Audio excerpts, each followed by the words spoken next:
श्री ओम नमः सत्तेभ्य ओम नमः सत्तेभ्य ओम नमः सत्तेभ्य।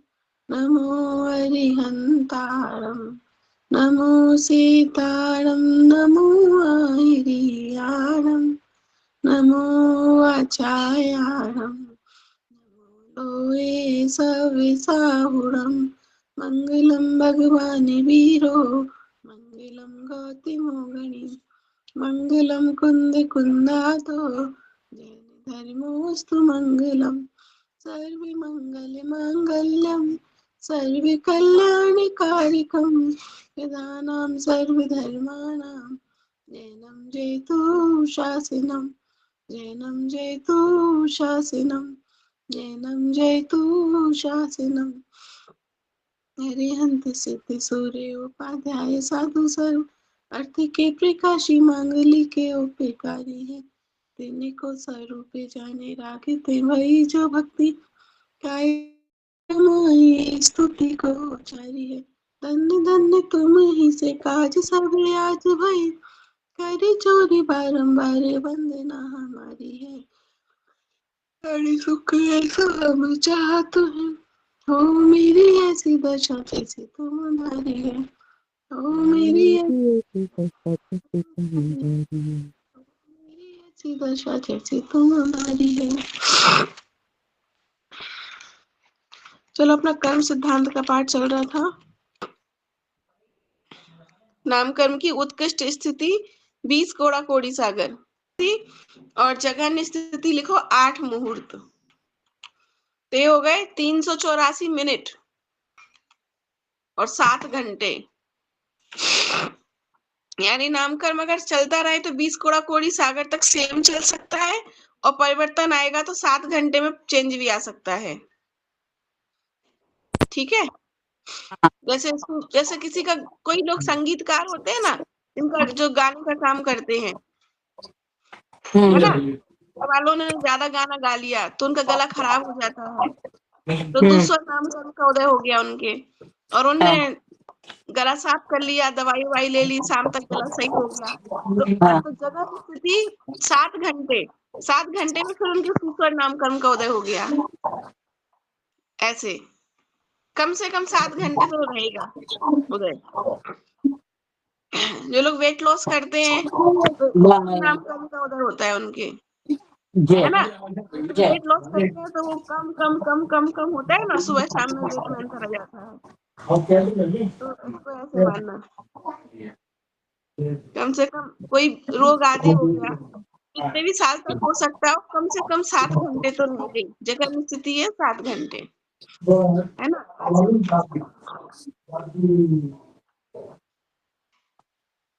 इसकी 93 प्रकृतियां होती हैं, लिख लिया था। उसमें 14 पिंड प्रकृतियां होती हैं। प्रकृतियां होती है ना उसकी 14 पिंड प्रकृतियां होती हैं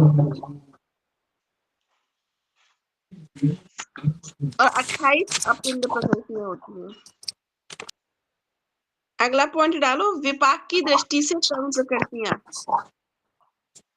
विपाक की दृष्टि से कर्म प्रकृतियां। नंबर 1 लिखो, इनके 4 भेद हैं। विपाक की दृष्टि से कर्म प्रकृतियों के 4 भेद हैं। पहला जीव विपाकी। जीव विपाकी के आगे उसके ब्रैकेट में लिख लो 78, इसके 78 भेद हैं। पुद्गल विपाकी। कौन सा दूसरा क्या बोला? पुद्गल विपाकी, पुद्गल, इसके 62 भेद हैं, 62। नंबर 3 भव विपाकी, इसके 4 भेद हैं। और नंबर 4 क्षेत्र विपाकी, इसके भी 4 भेद हैं।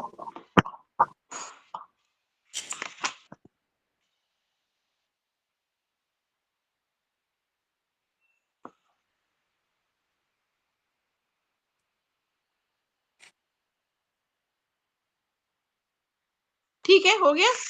हाँ। अब दूसरा पॉइंट लिखो, पाप पुण्य की दृष्टि से कर्म प्रकृतियां। पाप पुण्य की दृष्टि से कर्म प्रकृतियां।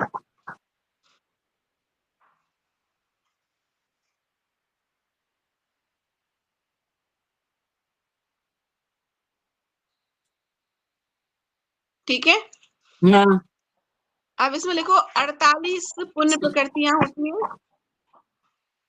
पुण्य प्रकृतियां 48, ऐसे लिखो, पुण्य प्रकृतियां 48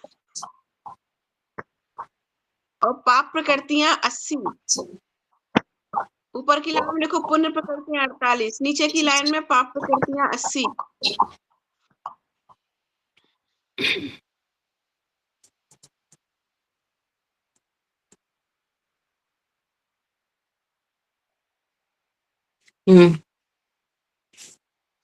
और अब बची शेष 20 प्रकृतियां।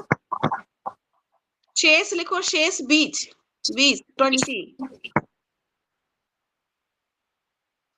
लिख लिया, 20 लिख लिया। अब हाँ। उसके नीचे एक हेड स्टार बना के हेडिंग लिखो, 20 प्रकृतियां जब शुभ रूप हो तो पुण्य प्रकृति होती है। क्या बोला? 20 प्रकृतियां जब शुभ रूप हो तो पुण्य प्रकृतियां कहलाती हैं। 20 प्रकृतियां जब शुभ रूप हो तो पुण्य प्रकृतियां कहलाती हैं, और अशुभ रूप हो तब पाप प्रकृतियां कहलाती हैं।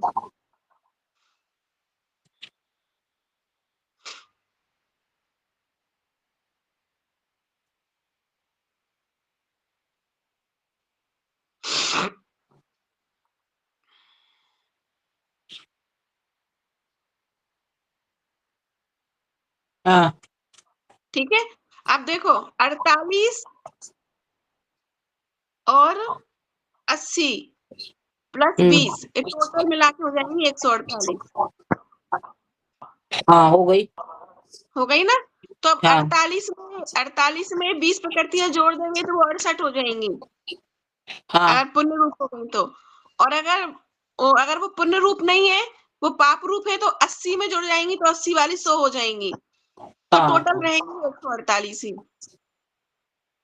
ऐसे। ठीक है, हाँ। चलो अब अगला पॉइंट लिखो, कर्म की विविध अवस्थाएं।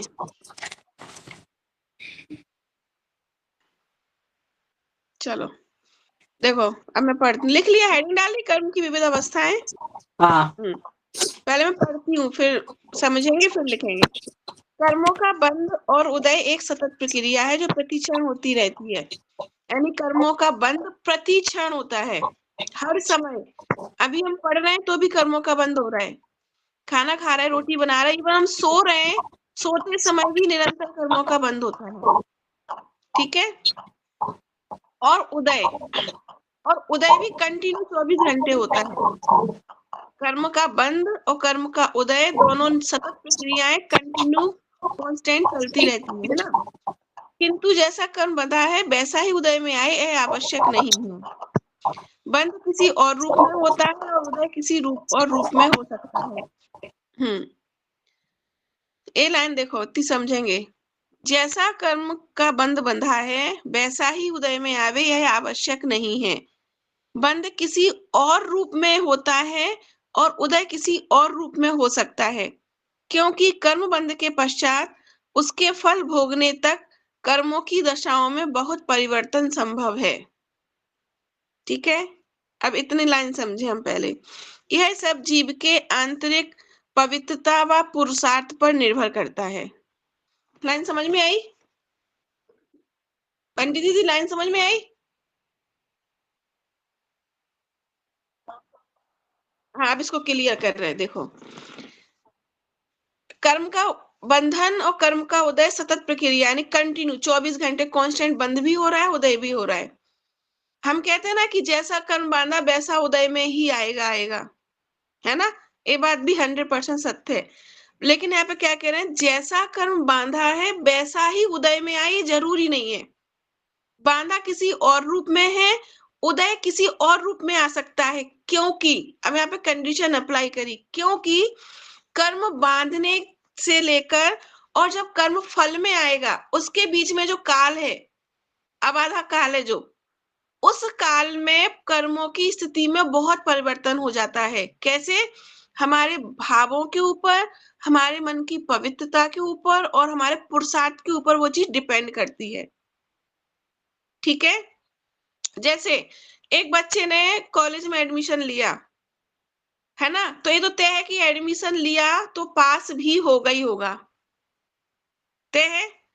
अब एडमिशन लेने से और पास होने तक के बीच की जो जर्नी है, हमें तो नहीं कह सकते ना कि अच्छे टॉप के कॉलेज में एडमिशन लिया तो 99% से ही पास होके निकलेगा, ये नहीं कह सकते। इतना है कि एडमिशन लिया है तो पास होके ही निकलेगा, ये तो गारंटी है। ठीक है, तो जैसा कर्म बांधा वैसा उदय में आएगा, ये तो पक्की गारंटी है। जो कर्म बांधा है उदय में तो आएगा ही आएगा, लेकिन जैसा बांधा वैसा ही उदय में आए ये कोई निश्चित नहीं है। ये किसके ऊपर डिपेंड करता है? उस बच्चे ने एडमिशन से लेके एग्जाम तक कैसी पढ़ाई की। 10 विद्यार्थी हैं तो 10 का अलग-अलग परीक्षा परिणाम आएगा, अलग-अलग रिजल्ट आएगा 10 का। एडमिशन सबका एक साथ हुआ, फॉर्म सबके एक जैसे भरे गए, क्लासेस सबकी एक जैसी हुई, एक जैसी बुक से पढ़ने की, एक जैसा क्वेश्चन पेपर है, एक जैसा एग्जाम, एक जैसा एग्जाम का टाइम, फिर भी 10 का रिजल्ट अलग-अलग आएगा। किस पर डिपेंड करता है वो? फॉर्म भरने से लेकर एग्जाम के रिजल्ट तक, उसके बीच में उसकी तैयारी कैसी थी, कैसा उसने पढ़ा, कैसा उसने टाइम दिया, उस पर डिपेंड करता है वो रिजल्ट। ऐसे ही हमने आज जो कर्म बांधा, मान लो 2 साल के लिए कोई कर्म बांधा हमने, तो 2 साल बाद उदय में आएगा, डेफिनेटली आएगा ही आएगा उदय में। बंध गया तो उदय में तो आएगा ही, लेकिन किस रूप में उदय में आएगा, उस 2 साल के बीच में हमारे परिणाम कैसे रहे, हमारा पुरुषार्थ कैसा रहा और परिणामों में कषाय कैसी रही, उसके ऊपर डिपेंड करता है कि वो किस रूप में उदय आएगा। ठीक है, इतनी समझ में आई बात क्लियर? आ गई? देखो, क्योंकि कर्म बंध के पश्चात फल भोगने तक कर्मों की दशाओं में बहुत परिवर्तन संभव है। यह सब जीव की आंतरिक पवित्रता, पुरुषार्थ पर निर्भर करता है। ठीक है, हमारे परिणामों की कितनी पवित्रता है, कितनी निर्मलता है और हम किस जाति का पुरुषार्थ कर रहे हैं, है ना, उस पर निर्भर करता है। देखो, अगर हम पुरुषार्थ भी 2 तरह का होता है। अगर हम शुभ पुरुषार्थ कर रहे हैं तो कर्म का फल देने की शक्ति कम हो जाएगी, पाप कर्मों का। और अगर हम अशुभ जाति का पुरुषार्थ करते हैं तो उसी कर्म की फल देने की शक्ति ज्यादा हो जाएगी, है ना। जीव के शुभ अशुभ भावों के आश्रय होने से कर्मों की होने वाली इन दशाओं अवस्थाओं को जैन आगम में दशकरण कहते हैं।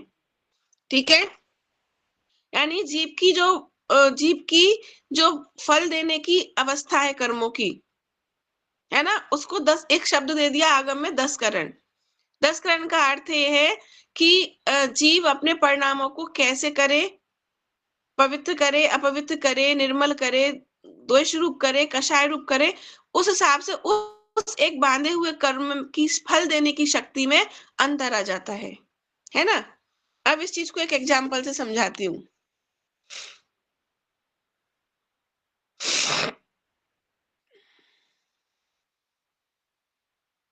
ठीक है,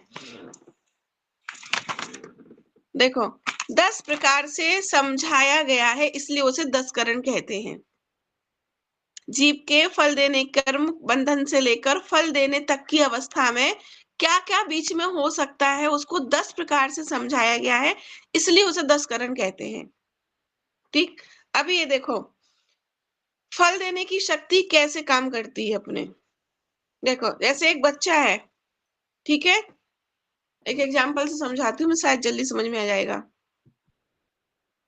उसने छोटी सी गलती की, 5 रुपए का नोट गिरा गया उससे बाजार में। कोई बड़ी बात नहीं है 5 रुपए का नोट गिरना बाजार में, आजकल तो कीमत ही नहीं है 5-10 रुपए की, तो है ना। 5 रुपए का सिक्का गिर गया बाजार में। अब इसको देखना 4 प्रकार से कैसे उदय में आएगा ये। इसका इतना सा पाप तो बड़ा नहीं किया ना इसने, पाप तो छोटा किया। ठीक है, अब ये घर गया, घर घर जाके इसने पहले स्टेप पे अपने पापा को सॉरी बोल दिया कि पापा सॉरी, मुझसे 5 रुपए गिर गए, आगे से मैं ऐसी गलती नहीं करूंगा। क्लियर? अब उस छोटी सी गलती भाई माफ हो गई, कर्म का उदय, नाम मात का भी उदय में आया कि नहीं आया पता भी नहीं चला, खत्म। ठीक है। अब देखो, अब इस छोटी से पाप का फल बड़ा कैसे मिलता है। घर गया, पापा ने पूछा क्या हुआ पैसों का, तो झूठ बोल गया पहली बात में ही कि वो पता नहीं क्या हुआ पैसे, और पूरा हिसाब नहीं दिया उसने पैसों का। पापा ने बोला 5 रुपए कहाँ है, तो बोले मम्मी को दे दिए। उन्होंने मम्मी से पूछा कि इसने 5 रुपए दिए, तो मम्मी ने बोल दिया मुझे नहीं दिए। अब पापा को एक पैरामीटर ऊपर गुस्सा आया, आया, झूठ बोला ना बच्चे ने। अब फिर उसने बेटे से पूछा कि कहाँ है वो 5 रुपए, मम्मी तो मना कर रही नहीं दिए। अरे वो पापा मैंने मेरे दोस्त को चाहिए था उसको दे दिए। पापा ने बोला तुमने झूठ क्यों बोला, वो मैं भूल गया था। थोड़ा लापरवाही से आंसर दी। अब पापा का और गुस्सा ऊपर, दो झूठ हो गए ना। दोस्त से पूछा, इसने तुम्हें 5 रुपए दिए, दोस्त ने मना कर दिया नहीं दिए। अब फिर उसने पूछा पापा ने बेटे से कहाँ है वो 5 रुपए, तो बोला वो पापा मैंने चाट खा ली, मुझे भूख लग रही थी। तो पापा बोला तूने झूठ क्यों बोला फिर, मम्मी को दे दिए, दोस्त को दे दिए, खा ली तो बोल ना खा लिए, है ना। कुछ देर बाद पता चला कि उसने वो खाए भी नहीं पैसे, तो पापा को और गुस्सा आया। अब ये देखो 3 स्टेप ऊपर गुस्सा बढ़ गया ना पापा का। अब चौथा स्टेप, जब बाद में पोल खुली पता चला कि वो तो गिर गए पैसे। अब पैसे गिर गए, ये कोई बड़ा पाप नहीं था, ये कोई बड़ा गुनहगार नहीं था, लेकिन इसने बीच में ये जो की ना कलाकारी, बीच में समझ गए, गुतरम बिछाई इसने, झूठ बोला इसने, इतनी मायाचारी की इसने, इतनी प्लानिंग की। फिर पापा को और गुस्सा आया, फिर और बोला तो क्या हो गया, 5 रुपए तो थे, गिर गए तो गिर गए, इसमें आपका क्या चला गया। अब इसने जवाब बैक आंसरिंग की। अब गुस्सा और, है ना, भैया तो इतने 100-100 रुपए दे दे, तो आप भैया से तो किसी चीज का हिसाब नहीं मांगते, मुझसे आप 5-5 रुपए का हिसाब मांग रहे हो। अब और गुस्सा पापा को, समझ रहे हो आप। और ले दे के पापा ने लगाया चटाक चाटा जोर से। पाप तो किया है इसने, लेकिन जब फल आने की बारी आई तो उदय में आया बहुत सारा। किस कारण से आया, इसके परिणामों की कषाय तीव्र थी, निर्मलता नहीं थी परिणामों में, सरलता नहीं थी परिणामों में। समझ में आया। परिणामों में सरलता नहीं होने से, पुरुषार्थ नहीं होने से, वो इतना सा पाप बहुत उदय में आया। ठीक है। जैसे किसी व्यक्ति ने थोड़ा सा दान दिया, बहुत थोड़ा सा दान दिया, है ना, लेकिन उसने बहुत विनम्रता से दिया, बहुत अनुमोदना करके दिया, बहुत मतलब उसकी बहुत मेहनत की कमाई का था, और पवित्र मन से दिया, और अनुमोदना की, मेरे पास और होता तो मैं और दान देता, और होता तो मैं और दान देता। तो उसकी जो पवित्रता की भावना थी वो बहुत सारी उदय में आई। अब इसके अगेंस्ट दूसरा उदाहरण सुनो, कि पाप तो किया बहुत सारा, अपराध तो बहुत सारा किया, लेकिन उसका फल इतना सा मिला, संक्रमण हो गया, फल इतना सा मिला, पाप बहुत बड़ा किया, फल इतना सा मिला। उसी बेटे मतलब उसी पिताजी के एक दूसरे बच्चे ने 10 लाख रुपए चोरी हो गए उसके हाथ से, खो गए 10 लाख रुपए, चोरी हो गए, ले जा रहा था कहीं बैग। अब वो बच्चा सुसाइड करने पहुंच गया, मरने। किसी ने बोला कि तुम्हारा बच्चा सुसाइड करने जा रहा है, तो पिताजी उसको पकड़ के घर लाए, और बेटा बहुत रोए जा रहा, बहुत रोए जा रहा कि पिताजी मुझे जीने का अधिकार नहीं है, मैं जी नहीं सकता, मुझे मर जाने दो, मैंने बर्बाद कर दिया आपको, ये हो गया, मुझसे इतनी बड़ी गलती हो गई। खूब रोए जा रहा, खूब पश्चाताप कर रहा है अपनी गलती पे, आपकी जीवन भर की मेहनत की पूंजी मुझसे खो गई, मैंने बर्बाद कर दिया, ये वो बहुत बहुत बहुत बहुत, मुझे मर जाने दो। अब बोलो, पापा ने उसको मरने से बचाया और सीधा गले से लगा लिया, कोई बात नहीं बेटा, 10 लाख रुपए ही तो खोए हैं, कोई बात नहीं, पर और कमा लेंगे। बोलो। अब वो फिर आ जाए वो छोटा बेटा, पांच, जिसने 5 रुपए खोए थे। अब वो बोले 5 रुपए खोए तो आपने मुझे चांटा मारा इतना, और भैया से 10 लाख रुपए खो गए तो आपने भैया को कुछ भी नहीं बोला, उल्टा गले लगा लिया। बोला अंतर कहाँ आया, बताओ आंटी, अंतर कहाँ था। वो झूठ बोलने वाला था ना, उसने झूठ हाँ। बोल इतनी बातें बनाई। हम्म। स्टेप बाय स्टेप उसने झूठ पे झूठ बोला ना। हाँ, और अपनी गलती एक्सेप्ट नहीं की, हाँ। है ना। तो एक हुआ कि कम पाप करने पे हमें ज्यादा सजा मिली, और ज्यादा पाप करने पे उस बड़े वाले बच्चे को गले लगा दिया गया। वो क्यों? उसने झूठ तो नहीं बोला ना। झूठ नहीं बोला, पछतावा किया अपने आप पर। हाँ। पहले आके ही विनम्रता से चरणों में पड़ गया, सॉरी बोल दी पहले, है ना। अब ऐसे ही इसको धर्म में लगाओ कि मान लो हमसे कोई छोटा सा पाप हो गया, है ना। मान लो पूजा कर रहे हैं हम, पूजा करते में द्रव्य यहाँ की यहाँ हो गई, या गलत पूजा पड़ी गई, कुछ भी क्रिया खराब हो गई, या माला का नियम टूट गया, चलो माला ली, माला करेंगे रोज, नियम टूट गया, छोटा सा नियम है माला तोड़ने का। लेकिन अब उस छोटे से नियम का हम पाप कितना बड़ा बांधते हैं, तो क्या हो गया, टाइम नहीं मिला था इसलिए नहीं कर पाए माला। ऐसे परिणाम कर रहे हैं हम। एक नियम ही तो टूटा है, कल हम 4 कर लेंगे। अरे वो तो उनका तो कितने नियम टूटते हैं, वो तो ऐसा करते हैं। अरे सब लिखा है जिनवाणी में, सबका उपाय होता है, महाराज जी से पश्चाताप ले लेंगे, और आगे से हम ऐसा नियम लेंगे ही नहीं। लो, अब इसने पाप तो किया था इतना सा, और इसका बंद होगा इतना बढ़ के उदय में आएगा। क्यों? नियम तोड़ने का पाप। फिर उसको अपनी गलती नहीं मानी, पश्चाताप नहीं किया, आर्गुमेंट किए, अपनी कषाय को पोषण किया, अपने आलस को पोषण किया, अपनी गलती को कवर किया उसने, और लपेटे में जिनवाणी को ले लिया। बहुत बहुत जिनवाणी में तो बहुत उपाय हैं नियम टूटने के, पश्चाताप कर लेंगे। महाराज जी को लपेटे में ले लिया, महाराज जी से पश्चाताप कर लेंगे, है ना। यानी उसने अपने गलती के लिए, इतनी सी गलती के लिए जिनवाणी को भी और मुनियों को भी, सबको लपेटे में ले लिया। तो इतनी सी गलती का पाप बहुत बड़ा, ठीक है। दूसरा, जो दिगंबर मुनि होते हैं, मान लो किसी कारण वो अपने महाव्रतों से च्युत हो जाएं, महाव्रतों से टूट जाएं, कितना पाप होता है। अगर कोई मुनि, दिगंबर मुनि अपने महाव्रतों से च्युत होता है तो सीधा नरकगामी होता है। लेकिन कोई भावलिंगी संत भी अपने नियमों से च्युत हो जाए, लेकिन उसके बाद पश्चाताप करे अंतरंग में कि मुझसे ऐसा पाप हो गया, तो कैसे हो गया, आगे में ऐसा पाप नहीं होगा, इसकी सावधानी बरतूंगा। बार बार गिलानी करें, बार बार आलोचना करें अपने किए पाप की, तो इतना पाप भी इतना सा हो जाता है। वो इस बच्चे वाले उदाहरण से समझ में आ गया होगा। इसे बोलते हैं पापों का संक्रमण, उदीरना। अब ये सब पढ़ेंगे, पर अब जल्दी समझ में आ जाएंगे। नियम टूट जाने के डर से यदि कोई नियम ले ही नहीं तो और ज्यादा पाप लगेगा। तो क्योंकि तुम अपने श्रद्धान को मजबूत नहीं बना रही, नियम टूट गया इसलिए नियम ही नहीं लेना। लो, तो तुमने तो और उसको सरल मार्ग बना लिया ना। तुम अपने श्रद्धा अडिग कहाँ रही, तुम अपने नियम पे संयम कहाँ रहा तुम्हारा, तप कहाँ गया, बल कहाँ गया, संयम नहीं रहा ना, संयम से च्युत हो गई। और तुमने मार्ग क्या अपना लिया, नीचे गिरने वाला मार्ग, नियम ही नहीं लो, टूट जाता है इसलिए। बल्कि तुम्हें दृढ़ होना चाहिए था अपने संयम में, अपने व्रत में, वापस स्थिर होना चाहिए था। तुम स्थिर नहीं हुई व्रत में। समझ में आए? भावलिंगी मुनिराज और आरिका के निमित्त से जब बालक की उत्पत्ति हो जाती है, तो मुनिराज क्या करते हैं, अब टूट गया तो नियम टूट गया, तो बार बार वो अभर्म का सेवन थोड़ी करने लगते हैं। वापस अपने नियमों में स्थिर होते हैं ना, कि ये गलती हो गई, अब दोबारा नहीं होगी।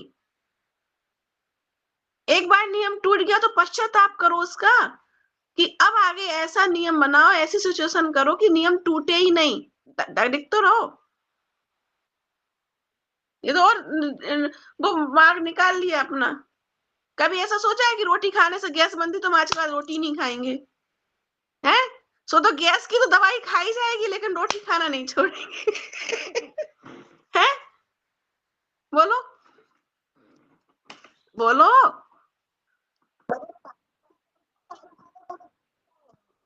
नियम डर लगता है तो बस स्थिरता नहीं है, दृढ़ता नहीं है, श्रद्धा नहीं है, मतलब सम्यक दर्शन नहीं है, सम्यक दर्शन के अधिकारी नहीं है।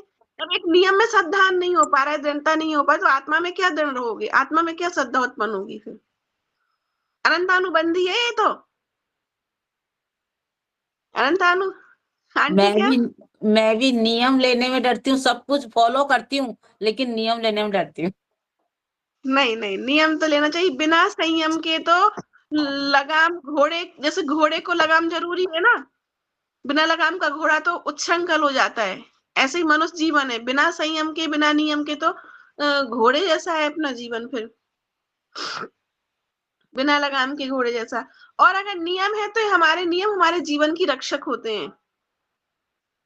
नियम हमारे जीवन के रक्षक होते हैं। हमें कभी भी नियम लेने से डरना नहीं चाहिए। इसलिए बस गलती क्या है, हम संविधान मजबूत नहीं रखते अपना। समझ रहे हैं? वो है यहाँ पर चीज। मान लो पैसा बैंक में तो बहुत जमा कर देते हैं, लेकिन एफडी बनाने से डरते हैं। जबकि पता है कि एफडी में पैसे ज्यादा मिलेंगे। रोज के 10-20 रुपए जमा करोगे बैंक में, 100-200 ब्याज नहीं मिलेगा ज्यादा। नियम के तो लिए क्या, ना टूटने का डर लगता है ना।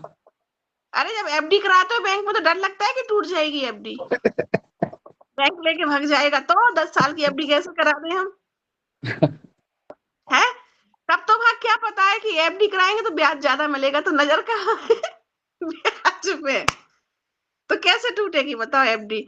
और रोज पैसा जमा कराएंगे, 100-100, 200, 500 रुपए, तो उसमें ब्याज नहीं मिलेगा। सेविंग का खाता कहलाएगा वो तो, और वो खर्च भी हो जाएगा। कितने हम तो भाई रोज बैंक जाते हैं, पूरे नियम फॉलो कर रहे हैं हम बैंक के। रोज बैंक जाते हैं, पासबुक अपडेट रखते हैं, रोज पैसे जमा कराते हैं, रोज निकालते हैं। ब्याज क्या मिलना है? ढिंगा कुछ नहीं मिलना। समझ गए? ब्याज भी बैंक कब देगा? जब 10 साल की तुम, बैंक को लगेगा तो भाई आदमी 10 साल के लिए 10 साल के लिए अपनी उस पे अड़ा है। 10 साल के लिए इसको 10 लाख रुपए बैंक के होगा, तो ही तो बैंक ब्याज देगा। बस ऐसे नियमों का है। टोकने का भी 2 तरीके होते हैं।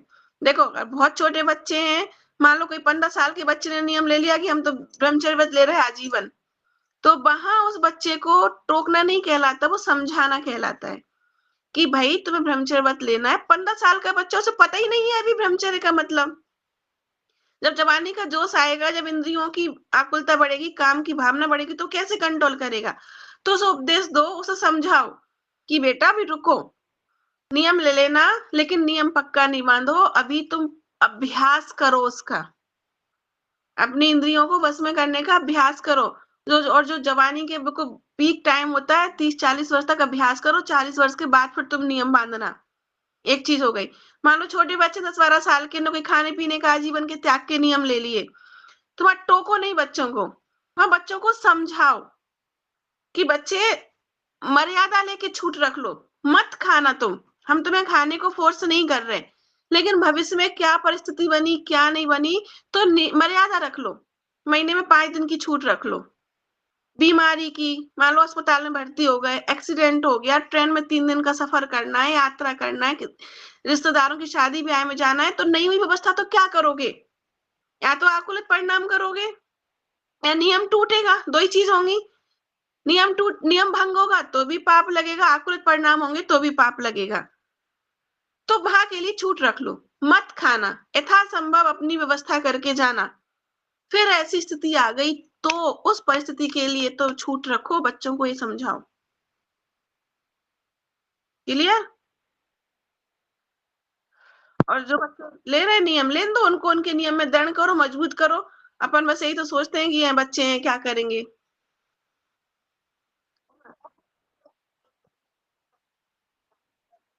हाँ हाँ, वही वही है।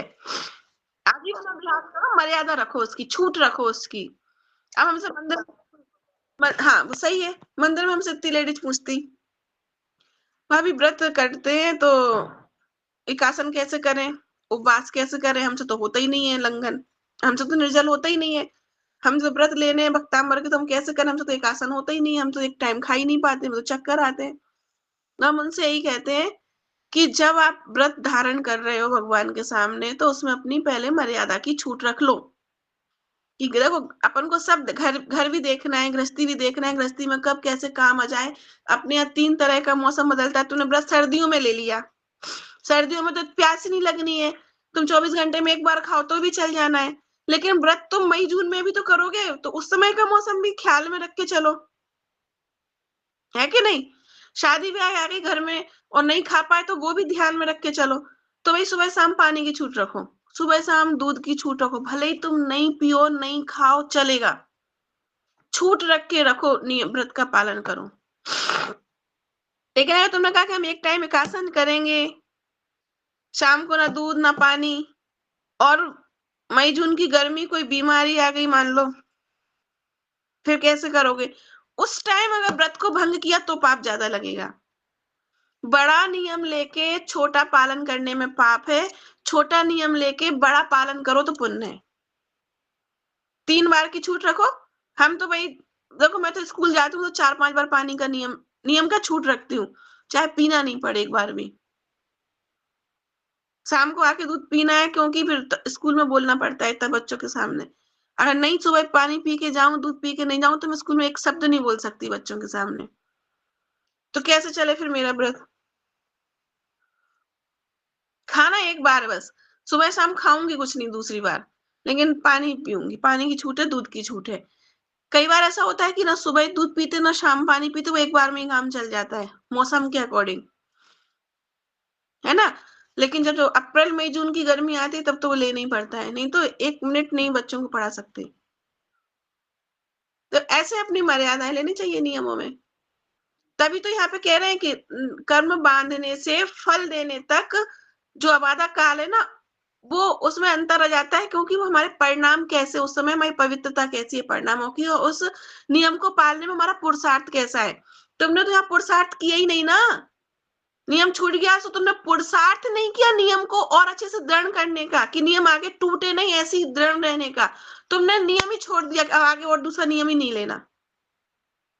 तो पुरुषार्थ तो किया ही नहीं, जीरो पुरुषार्थ है यहाँ तो, जीरो भी नहीं है, माइनस में पुरुषार्थ किया तुम्हारा तो।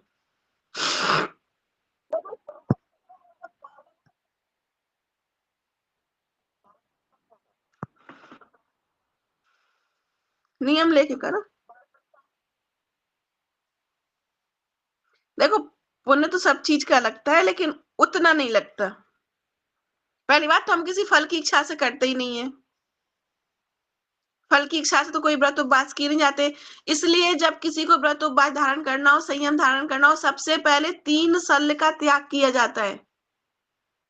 3 शल्य का, 3 शल्य में एक शल्य होती है निदान शल्य। निदान शल्य का अर्थ होता है, अभी पढ़ा हमने कल रत्न साहब का 4 में, निदान शल्य का अर्थ होता है कि जो फल व्रत उपवास आदि कर रहे हैं ना, उसके फल में अच्छा जीवन पाना, उस व्रत उपवास के फल में धन दौलत पाने की इच्छा, उस व्रत के फल में स्वर्ग आदि पाने की इच्छा, उस व्रत के फल में बेटे की शादी हो जाए ये इच्छा, ये निदान शल्य होती है। तो जब तक जिसके 3 शल्यों का नाश नहीं हुआ, व्रत नियम कोई कार्यकारी नहीं है। अब तुम ऐसे जानो, मान लो बच्चे ने फार्म तो भर दिया MBBS पढ़ाई का, ठीक है, और पढ़ाई कर रहा है वो इंजीनियरिंग की। तुमने ये बोला ना कि नियम तो हम पूरा फॉलो कर रहे हैं, नियम नहीं लिया, यही बोला ना अभी।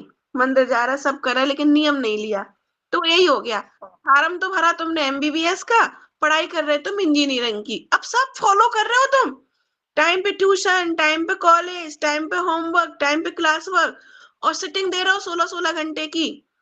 एग्जाम भी दे लिया, डॉक्टर बन जाओगे क्या, बताओ?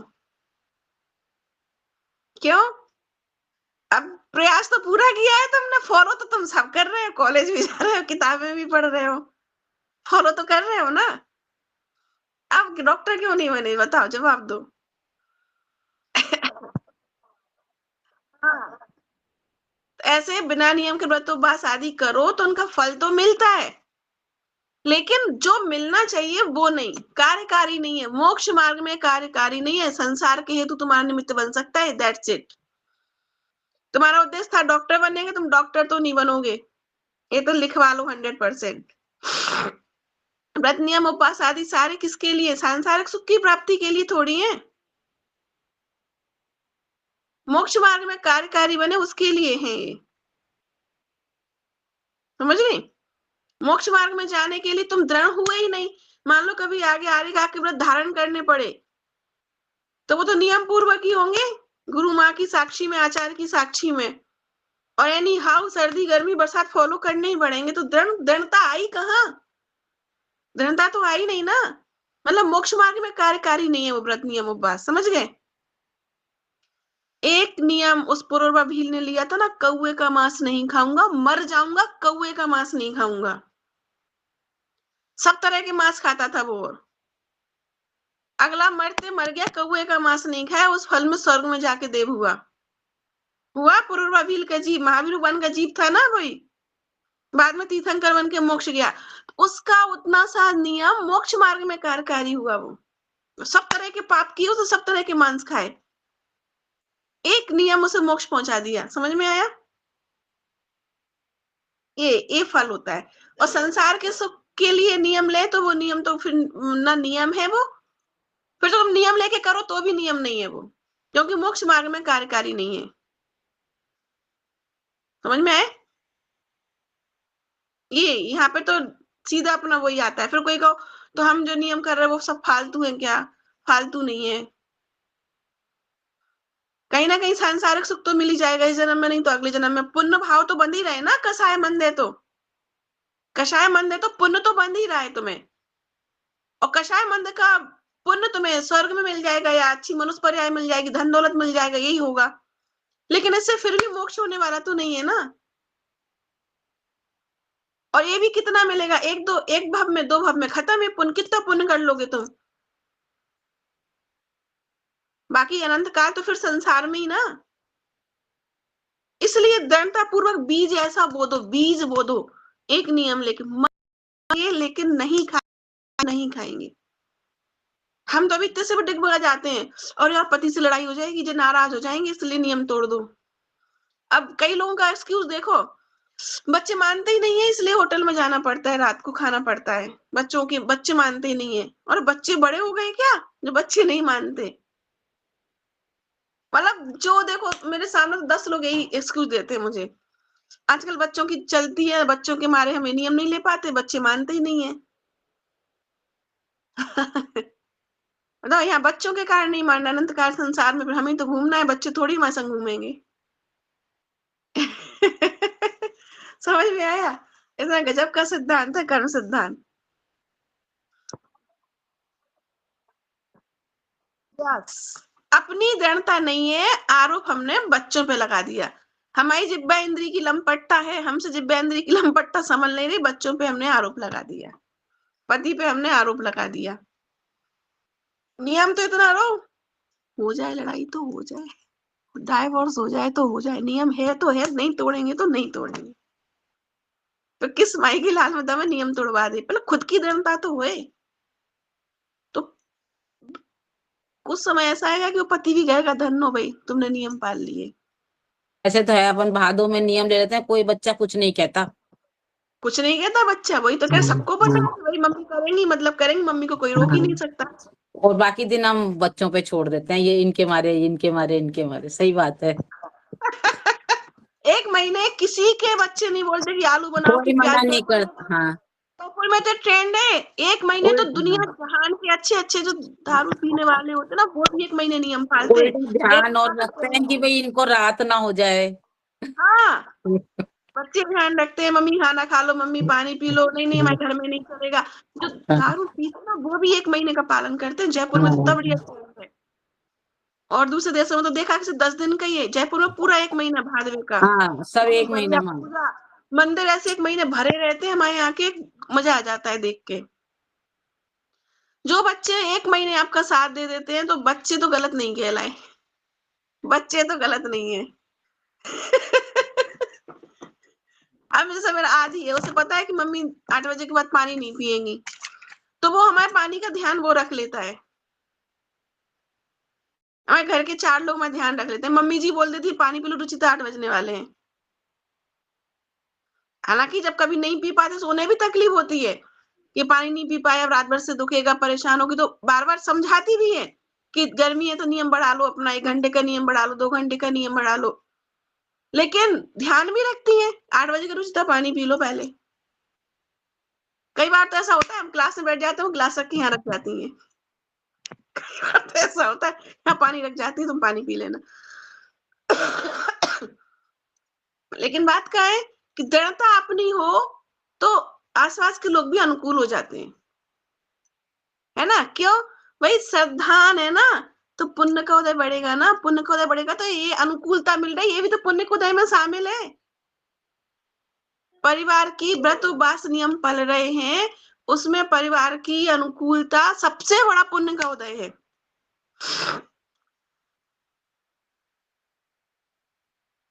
क्योंकि निभाने वाले तो घर के हैं, बाहर वालों से क्या मतलब? आज मेरे नियम से आपको क्या मतलब बताओ? आप थोड़ी निभाने आओगी,